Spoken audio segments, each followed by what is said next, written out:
ప్రియాంక జైన్ ఈ పేరుకి పెద్ద పరిచయం అక్కర్లేదు. 'మౌన్ రాగం' సీరియల్లో అమలు క్యారెక్టర్లో అందరినీ ఆకట్టుకోవడమే కాకుండా జానకి కలగనలేదు సీరియల్లో జానకి క్యారెక్టర్లో మంచి క్రేజ్ సంపాదించింది. తెలుగు తమిళ ఇండస్ట్రీలో 'మౌన్ రాగం' సీరియల్ ద్వారా మంచి క్రేజ్ సంపాదించింది. 'మౌన్ రాగం' సీరియల్ చేసేటప్పుడే శివాని ప్రేమించిన సంగతి తెలిసిందే. వీళ్ళిద్దరితో త్వరలోనే పెళ్లి చేసుకోబోతున్నామని కూడా రీసెంట్గా వాళ్ళ యూట్యూబ్ ద్వారా తెలియజేసిన సంగతి తెలిసిందే.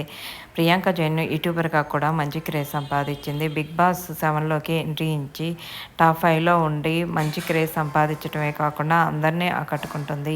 వెబ్ సిరీస్ల ద్వారా మంచి క్రేజ్ సంపాదిస్తూ ఇటు యూట్యూబర్గా కూడా ఫోటోషూట్లతో అందరినీ ఆకట్టుకుంటుంది. రీసెంట్గా ఒక ఫోటోషూట్ చేయించుకొని ఆ ఫొటోస్ని షేర్ చేసింది. రాబోయే చందమామ అంటూ ఆ క్యూట్ మూమెంట్స్ని పక్కా పల్లెటూరు అమ్మాయిలాగా కుండలతోనూ అలాగే చంద్రుడు కనిపించేటట్టు ఫోటోషూట్ చేయించుకుంది. ఈ ఫొటోస్ చూసిన నెటిజన్లు సో క్యూట్, సో బ్యూటిఫుల్ అంటూ కామెంట్స్ పెడుతున్నారు.